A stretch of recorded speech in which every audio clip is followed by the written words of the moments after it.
సంక్రాంతి బరిలో ఉన్న సినిమాలు థియేటర్ల వివాదాలపైన తెలుగు చిత్రాలకి సంబంధించి మా మూడు సంస్థలు 15 రోజుల క్రితం ఒక మీటింగ్ పెట్టాయి. సంక్రాంతి బరిలో ఉన్న 5గురు ప్రొడ్యూసర్లను పిలిచి గ్రౌండ్ రియాలిటీ వివరించి సహకరించమని కోరడం జరిగింది.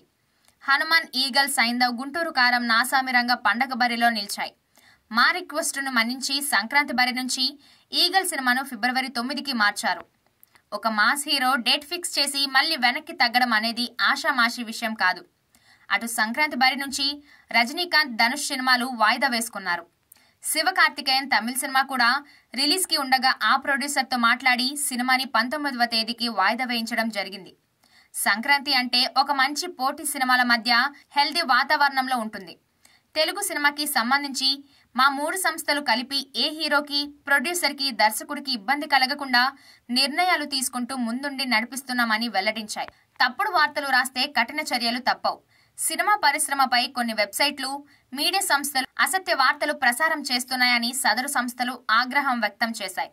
కొన్ని వెబ్సైట్స్, ఇతర మీడియా సంస్థలు కావాలనే సంక్రాంతి టైంలో వాళ్ళ రేటింగ్స్, టీఆర్పీల కోసం అబద్ధపు రాతలు, ఆర్టికల్స్ రాస్తూ సినీ ఇండస్ట్రీలో ఫ్యాన్స్ మధ్య, హీరోల మధ్య, ప్రొడ్యూసర్ల మధ్య, దర్శకుల మధ్య ఇబ్బందికర వాతావరణాన్ని సృష్టిస్తున్నాయి. ఆర్టికల్స్ రాసే ముందు మా ఆర్గనైజేషన్స్ ని సంప్రదించి నిజాన్ని తెలుసుకుని వార్తలని ప్రచురించాల్సిందిగా కోరుతున్నాం. మీరు చెప్పాలనుకున్న వార్తలని ఉన్నది ఉన్నట్టుగా చెప్పడంలో ఎలాంటి అభ్యంతరం లేదు. కానీ అబద్ధపు వార్తలు, ఇబ్బంది పెట్టే వార్తలు రాస్తూ ఎదుటివారి మనోభావాలను, ప్రతిష్టను దెబ్బతీయడం సరైనది కాదు. ఎవరన్నా ఆర్టిస్టులు గాని, ప్రొడ్యూసర్లు గాని, దర్శకులు కానీ మాట్లాడినప్పుడు ఆ మాటలను పూర్తిగా వినకుండా, తాత్పర్యాన్ని అర్థం చేసుకోకుండా మిడిమిడి జ్ఞానంతో పరిశ్రమని ఇబ్బంది పడే విధంగా ఆర్టికల్స్ రాయడం కరెక్ట్ కాదు.